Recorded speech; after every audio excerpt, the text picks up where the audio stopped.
Betting app వ్యవహారంలో ప్రముఖ anchor, నటి శ్యామలకు తెలంగాణ హైకోర్టులో కాస్త ఊరట లభించింది.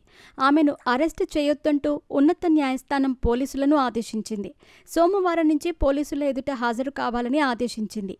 నోటీసులిచ్చి దర్యాప్తు కొనసాగించవచ్చని తెలిపింది. బెట్టింగ్ యాప్ కేసులో తనపై పంజాగుట్ట పోలీసులు నమోదు చేసిన ఎఫ్ఐఆర్ను క్వాష్ చేయాలని శ్యామల హైకోర్టును ఆశ్రయించింది. దీనిపై విచారించిన న్యాయస్థానం అరెస్టు నుంచి ఊరట కల్పిస్తూ ఆదేశాలిచ్చింది. అయితే బెట్టింగ్ యాప్స్ ప్రమోట్ చేసిన నటీనటులు, సోషల్ మీడియా ఇన్ఫ్లుయెన్సర్లపై మియాపూర్ పోలీసులు కేసులు నమోదు చేసిన సంగతి తెలిసిందే.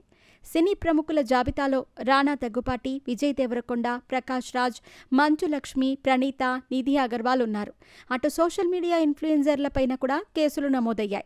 అనన్య నాగళ్ల, సిరి హనుమంతు, శ్రీముఖి, వర్షిణి, వాసంతి కృష్ణన్, శోభారెడ్డి, నయని పావని, అమృత చౌదరి, నేహా పఠాన్, పండు, పద్మావతి, ఇమ్రాన్ ఖాన్, విష్ణుప్రియ, హర్షసాయి, బయ్యా సన్నీ యాదవ్, యాంకర్ శ్యామల, టేస్టీ తేజ, రీతు చౌదరి, బండారు సుప్రీత ఉన్నారు.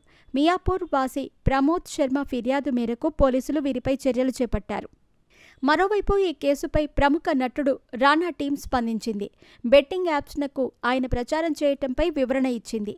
నైపుణ్యం ఆధారిత గేమ్స్కు బ్రాండ్ అంబాసిడర్గా వ్యవహరించడానికి రానా దగ్గుబాటి ఓ కంపెనీతో ఒప్పందం కుదుర్చుకోగా దీని గడువు 2017లోనే ముగిసింది. ఆన్లైన్ నైపుణ్యం ఆధారిత గేమ్లను చట్టబద్ధంగా అనుమతించిన వాటినే రానా ఆమోదం తెలిపారు. ఒప్పందాలు చేసుకునే ముందు రానా లీగల్ టీం అన్నింటినీ క్షుణ్ణంగా పరిశీలిస్తుంది. చట్టపరమైన సమీక్ష తర్వాత చట్టానికి పూర్తిగా అనుగుణంగా ఉండేలా ప్లాట్ఫామ్ను రానా అంగీకరించాడు. ఈ గేమ్స్ అవకాశం మీద కాకుండా నైపుణ్యం మీద ఆధారపడి ఉన్నాయి. అందువల్లే చట్టబద్ధంగా అనుమతిస్తున్నట్టు కోర్టు తీర్పునిచ్చింది అని రానా టీం క్లారిటీ ఇచ్చింది. ఇప్పటికే ఈ అంశాలపై విజయ్ దేవరకొండ, ప్రకాష్ రాజ్, ఇతర ప్రముఖులు సైతం క్లారిటీ ఇచ్చారు. బెట్టింగ్ యాప్స్ వ్యవహారం హాట్ టాపిక్గా మారిన వేళ Telugu film chamber of commerce TFCC స్పందించింది. సినిమా వారైనా వేరే ఎవరైనా చట్టం, న్యాయానికి లోబడి ఉండాలని తెలిపింది. కొంతమంది తెలిసి, కొంతమంది తెలియక బెట్టింగ్ యాప్స్ ప్రమోషన్స్ చేస్తున్నారనే అభిప్రాయం వ్యక్తం చేసింది.